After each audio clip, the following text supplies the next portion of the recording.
Hello everyone and welcome back to Paddock Chats with RS. Were you one of the 132,000 people who watched the Austrian Grand Prix live in Spielberg?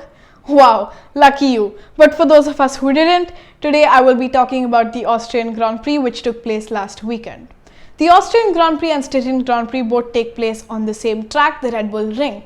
For more information about this track, I suggest you watch my F1 Styrian Grand Prix race recap. Starting first was Max Verstappen, and joining him on the front row was Lando Norris, bagging the best qualifying result of his career. Perez and Hamilton were on the second row and Bottas and Gasly were on the third. George Russell qualified 9th but started 8th in the race as Sebastian Vettel received a 3-place grid drop for blocking another car during qualifying. The first corner went smoothly for all cars. Verstappen got ahead easily and led all 71 laps of the race. But the drama started in turn 3 of lap 1 when Esteban Ocon had to retire as Giovinazzi clipped his right front tyre, after which we saw the safety car for laps 2 and 3. The battle continued in lap 4 when Sergio Perez was constantly trying to get past Lando Norris, who, unlike the last race, was driving to win. As Perez tried to go around the outside of turn 4 to overtake Norris, he made contact and sailed off into the gravel, losing 6 places. Norris got a 5-second time penalty for this, which he didn't seem too happy about. Valtteri Bottas always seems to have some bad luck with pit stops, even though Mercedes' pit stop strategies are always really good. In lap 31, when Norris pitted, Bottas' race engineer said, "So box, follow Norris. If he box, you're boxing, otherwise stay out." Due to Norris' 5-second penalty, Bottas pitted and got the upper hand in the pit lane and was third with Norris fourth. A special mention, when Lewis Hamilton overtook Norris for the P2 spot or the second spot, he said on the team radio, "Such a great driver." I thought that was a great display of sportsmanship in Formula 1. The lap 4 incident repeated itself, but this time it was Charles Leclerc who was pushed off into the gravel by none other than Sergio Perez, who received a 5-second penalty for this. But this happened in lap 47 too.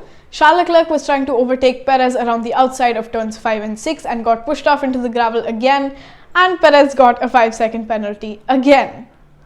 Due to driving on the sausage curbs, Lewis Hamilton had some damage from lap 48 onwards, and Bottas was told not to race him as per team orders. But this decision was reversed in lap 52 when Bottas overtook Hamilton, securing his P2 spot on the podium.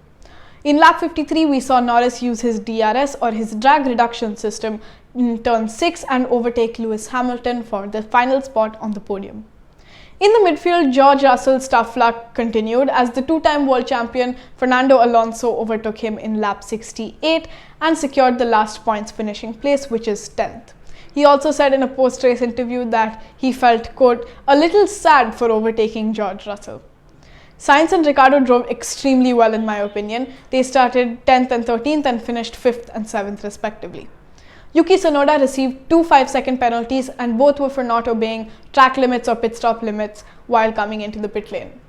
The drama did not stop until the last lap. Former Ferrari teammates Kimi Raikkonen and Sebastian Vettel crashed into each other during the last lap and caused a yellow flag at the end of the race. Max Verstappen bagged his 50th career podium, and as commentator David Croft said, "They came, they saw, he conquered." Bottas was second, Norris was third, and also won the Driver of the Day vote as well. There was tremendous support for Verstappen from the spectators, especially the Orange Army. He lived up to their expectations and now holds a 32-point lead over Lewis Hamilton in the World's Drivers' Championship. This race was extremely interesting, and it was so good to watch a race full of twists, or plot twists if you like to call it.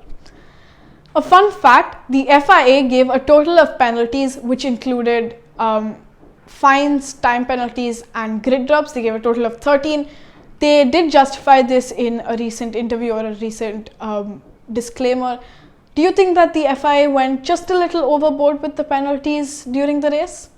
That's all I have for you today, guys. Thank you, and I hope you enjoyed.